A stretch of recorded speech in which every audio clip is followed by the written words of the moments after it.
Hi friends, welcome to my channel. ನಾವಿವತ್ತು one day trip ಹೋಗೋಣ ಅಂತ ಪ್ಲ್ಯಾನ್ ಮಾಡಿಕೊಂಡು ಹೊರಟಿದ್ದೀವಿ. ನೋಡ್ತಾ ಇರ್ಬೋದು ವೆದರ್ ಎಷ್ಟೊಂದು ಚೆನ್ನಾಗಿದೆ ಅಂತ. ಮಳೆನೂ ಇರಲಿಲ್ಲ, ಹಾಗೆ ಬಿಸಿಲು ಇರಲಿಲ್ಲ. ಆದರೆ ಕೊನೆಗೆ ನಮಗೆ ಸ್ವಲ್ಪ ಬಿಸಿಲಿಂದ ತೊಂದರೆ ಆಯಿತು. ಬಟ್ ಹೋಗೋವಾಗ ಅಂತೂ ತುಂಬಾ ಎಂಜಾಯ್ ಮಾಡ್ಕೊಂಡು ಹೋದ್ವಿ. ನೀವು ನೋಡ್ತಾ ಇರ್ಬೋದು ಎಷ್ಟೊಂದು ವೆದರ್ ಎಷ್ಟೊಂದು ಚೆನ್ನಾಗಿದೆ ಅಂತ. ಈ ವೆದರಲ್ಲಿ ಬೈಕಲ್ಲಿ ರೈಡ್ ಹೋಗೋದು ಅಂದರೆ ಒಂದು ಸ್ವರ್ಗ ಅಂತಲೇ ಹೇಳ್ಬೋದು. ನೋಡಿ, ವೆದರ್ ತೋರಿಸ್ತಾ ಇದ್ದೀನಿ ಎಷ್ಟೊಂದು ಚೆನ್ನಾಗಿದೆ ಅಂತ. ಸುತ್ತಲೂ ದಟ್ಟವಾದ ಕಾಡು ಮಧ್ಯ ಈ ರೀತಿ ವೆದರಲ್ಲಿ, ಅದರಲ್ಲೂ ಬೈಕಲ್ಲಿ ರೈಡ್ ಹೋಗೋದು ಅಂದರೆ ಅದರ ಮಜಾನೇ ಬೇರೆ. ನಾವು ಎಲ್ಲಿಗೆ ಹೊರಟಿದ್ದೀವಿ, ಎಲ್ಲಿಗೆ ಹೋಗ್ತಾ ಇದ್ದೀವಿ ಅಂತ ನೀವು ಗೆಸ್ ಮಾಡಿ. ಬಟ್ ನಾನು ಆ ಸೀಕ್ರೆಟನ್ನು ಈಗ ಬಿಟ್ಕೊಡಲ್ಲ. ಯಾಕೆ ಅಂದರೆ ಒಂದೆರಡು ಮೂರು ಪಾರ್ಟ್ ಆಗುತ್ತೆ. ಅದರಲ್ಲೂ ಒಂದು 3 ಕಡೆ ವಿಸಿಟ್ ಕೊಟ್ಟಿದ್ದೀವಿ. ಸೊ ಒಂದು ದಿನದಲ್ಲಿ 3 ಜಾಗವನ್ನು ಕವರ್ ಮಾಡಿದ್ದೀವಿ. ಸೊ ಈಗ ನಾನು ಮೊದಲೇದಾಗಿ ನಿಮಗೆ ಏನು ತೋರಿಸ್ತಾ ಇದ್ದೀನಿ ಅಂದರೆ ದೇವಿ ಮನೆ ಘಾಟ್. ತುಂಬಾ ಚೆನ್ನಾಗಿದೆ.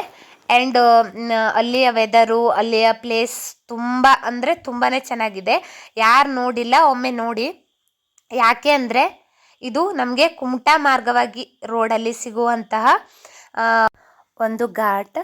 ಇದರ ವಿಶೇಷ ಏನು ಅಂದರೆ ಸುತ್ತಲೂ ದಟ್ಟವಾದ ಕಾಡು, ಹಾಗೆ ಮಧ್ಯ ಒಂದು ದೇವಸ್ಥಾನ ಇರುತ್ತೆ. ಆನಂತರ ನೆಟ್ವರ್ಕ್ ಕೂಡ ಸಿಗಲ್ಲ, ಆ ರೀತಿಯ ಒಂದು ಜಾಗ. ಸುಮಾರು ಒಂದು 4ರಿಂದ 5 ಕಿಲೋಮೀಟರ್ ಆಗುವಷ್ಟು ಅಲ್ಲಿ ನಮಗೆ ನೆಟ್ವರ್ಕ್ ಸಿಗಲ್ಲ. ಆದರೆ ಜಾಗ ಮಾತ್ರ ತುಂಬಾ ಚೆನ್ನಾಗಿದೆ. ಆದರೆ ಮಂಗಗಳ ಕಾಟ ತುಂಬಾ. ನಾವು ಯಾವುದಾದ್ರೂ ವಸ್ತುಗಳನ್ನು ತಗೊಂಡು ಹೋದರೆ ಯಾವ ವಸ್ತುನೂ ಕೂಡ ಆ ಮಂಗಗಳು ಇಡೋದಿಲ್ಲ. ಮೊಬೈಲ್ ಆಗಿರ್ಬೋದು, ಹಾಗೆ ನಿಮ್ಮ ಬ್ಯಾಗ್ಗಳಾಗಿರ್ಬೋದು, ಹಾಗೆ ತಿಂಡಿಯ ವಸ್ತುಗಳನ್ನಾಗಿರ್ಬೋದು, ಅದು ಎಲ್ಲವನ್ನು ಹಾಳು ಮಾಡುತ್ತೆ. ಸೊ ನೀವೇನಾದರೂ ಅಲ್ಲಿಗೆ ಹೋಗೋದಿದ್ರೆ ಇದನ್ನೊಂದು ಸೇಫಾಗಿ ನೋಡ್ಕೊಳ್ಳಿ.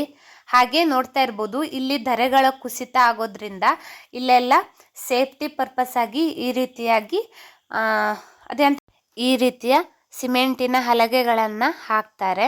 ನೋಡಿ, ನಾನು ಹೇಳಿರುವ ದೇವಿ ಮನೆ ಘಾಟ್ ಇದೆ. ನೋಡ್ತಾ ಇರ್ಬೋದು ಎಷ್ಟೊಂದು ಸುಂದರವಾಗಿದೆ, ಎಷ್ಟೊಂದು ಚೆನ್ನಾಗಿದೆ ಅಂತ. ಸುತ್ತಲೂ ದಟ್ಟವಾದ ಕಾಡು, ಮಧ್ಯದಲ್ಲಿ ದೇವಸ್ಥಾನ. ನೋಡಿ ಎಷ್ಟೊಂದು ಮಂಗಗಳು ಇವೆ ಅಂತ. ನೋಡಿ ಎಷ್ಟೊಂದು ಪ್ರಪಾತ ಇದೆ ಅಂತ. ಹಾಗೆ ನಾವು ನಿಂತು ನೋಡಿದರೆ ಒಂದು ರೀತಿಯ ಸ್ವರ್ಗದ ರೀತಿಯೇ ನಮಗೆ ಅನಿಸುತ್ತೆ.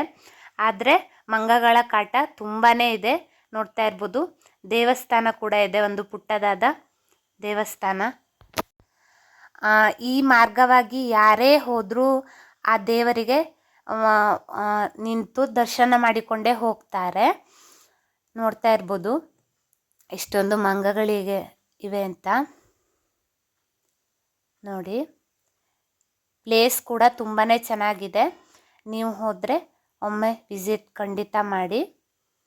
ನೋಡಿ ದೇವಸ್ಥಾನ ಹೇಗೆ ಇದೆ ಅಂತ, ಒಂದು ಪುಟ್ಟದಾದ ದೇವಸ್ಥಾನ. ಆನಂತರ ನಾವು ಇಲ್ಲಿಂದ ರೀಚ್ ಆಗುವಂತಹ ಪ್ಲೇಸಿಗೆ ಹೊರಟ್ವಿ. ಆ ಪ್ಲೇಸ್ ಯಾವುದು, ಯಾವ ಪ್ಲೇಸಿಗೆ ಹೋಗಿದ್ವಿ ಅಂತ ನಂದು ನೆಕ್ಸ್ಟ್ ವಿಡಿಯೋದಲ್ಲಿ ಬರುತ್ತೆ. ನಿಮ್ಮ ಸಪೋರ್ಟ್ ಯಾವಾಗಲೂ ಇದೇ ರೀತಿ ಇರಲಿ. Thanks for watching. ನಿಮಗೆ ಈ ವಿಡಿಯೋ ಇಷ್ಟ ಆದರೆ ಲೈಕ್ ಮಾಡಿ, ಶೇರ್ ಮಾಡಿ, ಕಮೆಂಟ್ ಮಾಡಿ. ಹಾಗೆ ನನ್ನ ಚಾನಲ್ಗೆ ಸಬ್ಸ್ಕ್ರೈಬ್ ಆಗಿ. ಇದೇ ರೀತಿಯ ಯೂಸ್ಫುಲ್ ವಿಡಿಯೋವನ್ನು ನನ್ನ ಚಾನಲಲ್ಲಿ ನೋಡ್ಬೋದು. ಅಡುಗೆ ವಿಡಿಯೋಗಳಾಗಿರ್ಬೋದು, ವ್ಲಾಗ್ಸ್ಗಳಾಗಿರ್ಬೋದು, ಹಾಗೆ ಭಜನೆಗಳಾಗಿರ್ಬೋದು ನನ್ನ ಚಾನಲ್ನಲ್ಲಿ ನಿಮಗೆ ನೋಡೋಕ್ಕೆ ಸಿಗುತ್ತೆ. ಎಲ್ಲ ವಿಡಿಯೋಗಳನ್ನು ನೋಡಿ ನನಗೆ ಸಪೋರ್ಟ್ ಮಾಡಿ. Thank you.